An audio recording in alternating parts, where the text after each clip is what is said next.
From the PEP Radio Newsroom, this is the daily news, and these are the stories we are covering at this hour. About 90 Americans are unaccounted for after catastrophic floods hit Nepal and Tibet.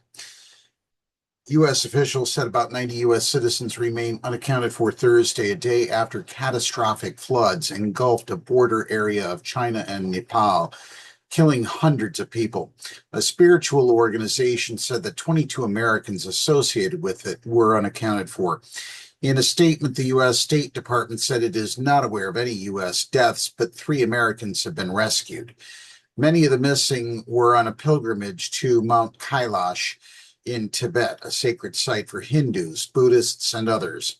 Social media posts were surfacing Thursday from loved ones pleading for people to provide updates or circulate information about Americans they had lost contact with. A Virginia woman traveling with a tour group, a Texas couple on a birthday trip, and a mother accompanying her 14-year-old daughter. As an example, among those on a guided tour was Venus Rajnikant Patel, a 45-year-old Indian-born U.S. citizen who recently moved from St. Louis to Cincinnati to help his family.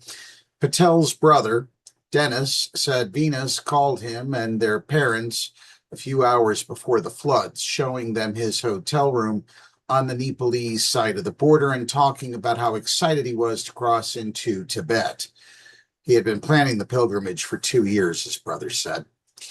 In news closer to home, a Florida grand jury found that Republican Governor Ron DeSantis' administration misappropriated, that's a kind word for it, $10 million in taxpayer money it diverted to a charity connected to his wife, but it declined to file criminal charges due to a lack of evidence indicating who specifically was responsible.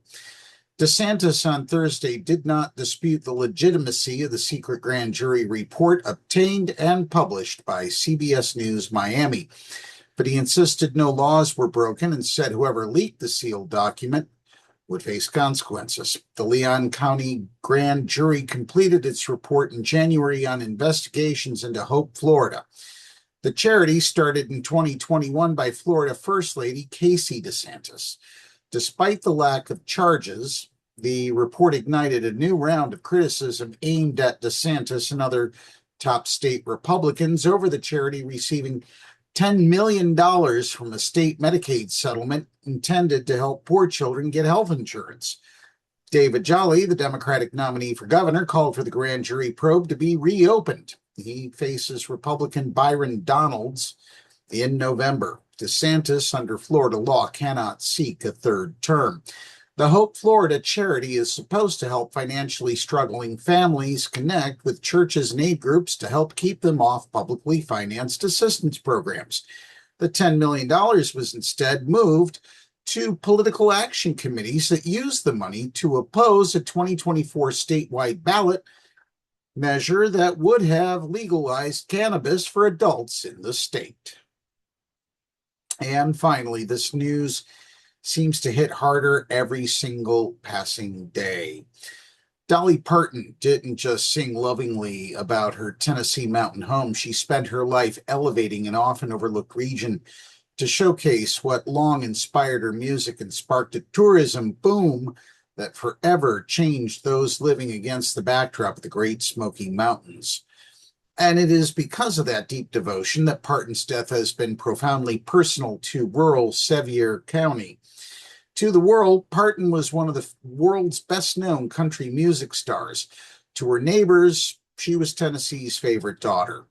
It hit me hard. It hit me really hard, said James Gambrell, a former chef at Dollywood, the signature theme park that Parton opened decades ago after seeing families like hers unable to afford to go to Disneyland.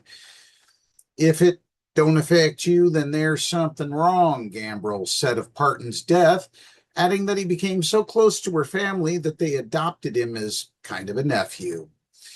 Mourners flocked to a bronze statue of Dolly in the center of her hometown of Sevierville Tuesday night, exchanging stories and shedding tears.